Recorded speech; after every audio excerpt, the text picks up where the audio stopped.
কি ব্যাপার, তুমি আমার চেয়ার বসে কেন? তোমার সাহস তো মন্দ নয়। সরি স্যার, আমি বুঝতে পারিনি। ঠিক আছে, তোমাকে এবারের মতো ক্ষমা করে দিলাম। দ্বিতীয়বার যদি এরকম ভুল হয় তাহলে তোমার কাজ থেকে বের করে দেবো। কি বাবা দাঁড়িয়ে আছো যে? যাও এখান থেকে। স্যার, আপনার সঙ্গে কিছু কথা ছিল। আমার সঙ্গে কি কথা? আজ আমার 5 লাখ টাকা লাগবে, দেন। 5 লাখ টাকা? 5 লাখ টাকা তোমাকে দিতে যাবো কেন? আমার প্রয়োজন, তাই আপনি দিতে বাধ্য। তোমার সাহস তো কম নয়, আমি টাকা দিতে বাধ্য। বের যাও আমার কেবিন থেকে। স্যার, বাংলায় একটা প্রবাদ আছে জানেন তো, সোজা আঙুলে ঘি না উঠলে আঙুলটা একটু বাঁকাতে হয়। খেয়ে দেখেন স্যার, বেশি বাড়াবাড়ি করলে না এই ছবি সোশ্যাল মিডিয়া আপলোড করে দেয়। এই ছবি তুমি কোথায় পেলে? বাবা, যেন ভাজা মাছ উল্টে খেতেই পারেন না। আমার সবকিছু শেষ করে এখন নাটক করতে বসেছেন না, এই ছবি পোস্ট করলেই বুঝতে পারবি কত ধারে কত চাষ।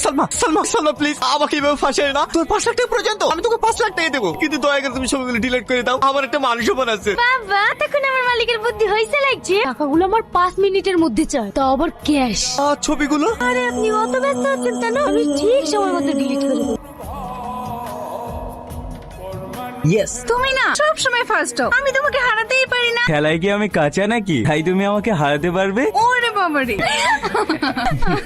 মাম্পি কি হচ্ছে এসব? আরে ছেলেটাকে এসে এসে পরিচয় করিয়ে দিই, এর নাম শাকিল, আমার ফেসবুক ফ্রেন্ড। চুপ করো। ফেসবুকের বন্ধু ফেসবুকে দেখাই ভালো, বাড়িতে নিয়ে এসো কেন? আমি কাকে বাড়িতে নিয়ে আসবো না নিয়ে আসবো সেই কৈফিয়ত তোমাকে দিতে হবে। অবশ্যই দিতে হবে, আমি তোমার স্বামী। দেখো টনি, তুমি আমার সাথে সাথে বাধা দিলে না, আর এক মুহূর্ত আমি এই বাড়িতে থাকবো না, এক্ষুনি চলে যাবো। মাম্পি তুমি কেন বোঝো না? গ্রামে আমার একটা মান সম্মান আছে। বাড়িতে এইভাবে অচেনা মানুষ নিয়ে আসলে লোকে কি বলবে বলো তো? দেখো, গ্রামে সবার কাছে অচেনা হতে পারে, কিন্তু আমার কাছে তো চেনা। আমি যেটা ভালো মনে করবো সেটাই আমি করবো। তোমার যা খুশি তুমি তাই করো, তোমার কিচ্ছু বলবো না।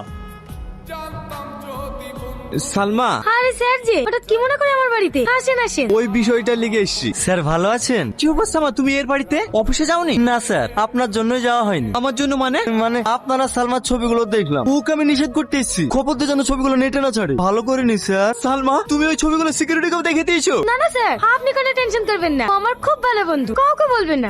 ভাই আমি তোমার পা ধরছি, তুমি এই কথা কাউকে বলো না, নাহলে আমার মরা ছাড়া কোনো উপায় থাকবে না। না না স্যার, আপনি কোনো চিন্তা করবেন না, আমি এই কথা কাউকে বলবো না। কিন্তু আমি একটা জিনিস বুঝতে পারছি না যে আপনার মতন লোক এরকম একটা জঘন্য কাজ করতে পারলো। ছি, আমার ভাবতে ঘৃণা লাগছে। তুমি বিশ্বাস করে সাবান আমাকে ফাঁকিয়ে রয়েছে, এগুলো সব জাল।